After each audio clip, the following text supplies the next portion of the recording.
Le monde est un monde d'opportunités. Il faut oser, il faut ressourcer notre audace d'avenir. Il faut que nous apprenions à des producteurs de matière aux recycleurs à travailler chaque jour mieux tous ensemble.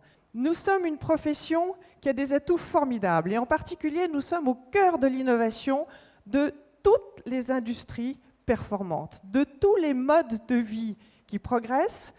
Vous avez partout une innovation plasturgée. Il y a 4 facteurs clés de succès à mon avis pour nous Français.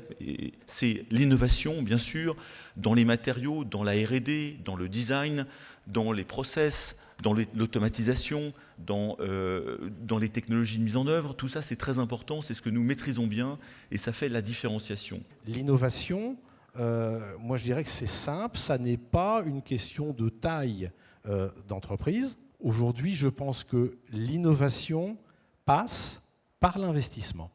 On a la possibilité, quand on est PME, d'avoir une politique, on va dire, d'innovation assez agressive et de trouver les moyens de la financer. Ensuite, deuxième facteur clé, c'est l'excellence opérationnelle.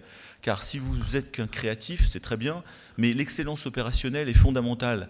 La maîtrise des process pour livrer, surtout lorsqu'on exporte, et pour respecter des délais, respecter des coûts, respecter des niveaux de qualité et d'être sûr que ce que nous faisons est bien fait. Troisième facteur clé de succès, bien sûr, les clients, l'exportation, toute la relation client, l'intimité client. Et je sais que, et bravo, le client est fondamental dans la chaîne, tout comme nos fournisseurs et tout comme cette notion de filière qui est fondamentale. Dans bien des cas, les développements qui ont eu lieu et les producteurs de matière ont besoin des demandes qui viennent de l'aval, donc des clients de la transformation plastique, pour faire progresser leurs produits, développer de nouveaux grades et répondre à leurs besoins nouveaux. Il faut en parler avec son fournisseur de matière. Son fournisseur de matière peut être un distributeur, peut être un fournisseur direct, mais quand il y a quelque chose qui pointe une idée, il ne faut surtout pas hésiter à en parler, parce que derrière, ça peut générer des choses assez extraordinaires. Et enfin, quatrième facteur clé, je dirais presque le plus important, c'est nos hommes et nos femmes. Je crois que ce qui est important, c'est d'augmenter toujours et encore la compétence et donc l'employabilité de nos salariés pour qu'ils donnent le meilleur.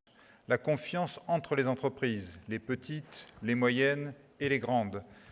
Je suis persuadé que la confiance dans notre pays, qui a un potentiel extraordinaire, est un vecteur fantastique pour reprendre des parts de marché, redresser le pays, reconquérir des marchés, sortir de la crise tous ensemble. Ma conclusion, c'est quoi? C'est de dire, d'abord, le plastique est peut-être le matériau de demain. On a vu le 19e siècle avec le métal, le 20e avec le béton. Je pense que le 21e devrait faire avec le plastique. Le plastique n'est pas là simplement pour imiter les autres matériaux, il a ses qualités propres. Je pense, en ayant préparé cette intervention, que vraiment le plastique est le matériau très approprié à l'imaginaire de demain. Je vous remercie.